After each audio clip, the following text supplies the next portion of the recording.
Nearly 3 months after the Pahalgam terror attack, which I covered from the ground in Kashmir, the United States under Donald Trump has just designated the Pakistan-sponsored terrorist group responsible, the Resistance Front, or TRF as they call themselves. They've been designated by Trump as a foreign terrorist organization. Now, for those unfamiliar, the TRF is a front outfit of Pakistan's Lashkar-e-Taiba, Pakistan's oldest and most blood-soaked export. On paper, this designation of TRF is a big diplomatic win for India, undoubtedly. FTO designation by the US State Department is no small deal. It's difficult to get there.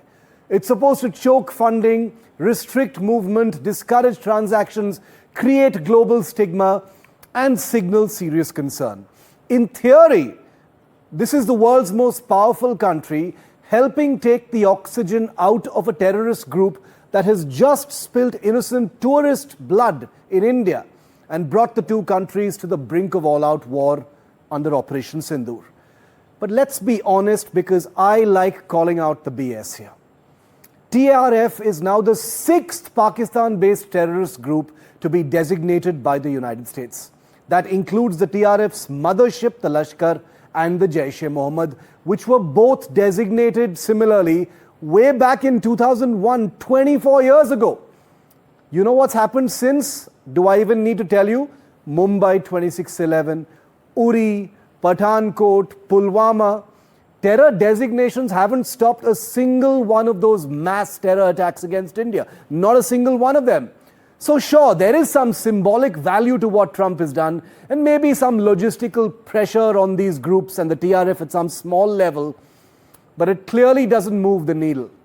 Because despite these designations as foreign terrorist organization, not one real punitive action has been taken by the US against the Pakistani deep state that continues to fund and to protect these terror groups. Let's not forget that the only time the US actually acted inside Pakistan was when it killed Osama bin Laden. And that wasn't because he was in Pakistan, it was because he killed Americans. India's pain doesn't quite get the same urgency, but we're okay with that because we understand it. And it's because for Washington, Pakistan is still a useful hedge against India's rise, against China's influence, against America's own irrelevance in South Asia. It suits them to keep Pakistan in play, even if it means tolerating its terror infrastructure. This isn't an emotional argument. It's a foreign relations reality that our brave diplomats are well aware of, and that India is more than understanding of. So forgive me for pointing out tonight the irony of so many journalists and media channels celebrating the US designation of the TRF as a terrorist group. It doesn't impress me one little bit.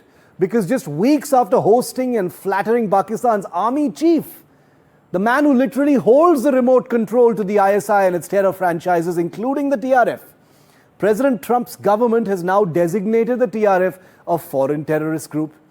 Is this counter-terror resolve, or just a token bone thrown India's way to soften the image of America that's otherwise cozying up to, let's face it, a terror state? Either way, I'm not holding my breath.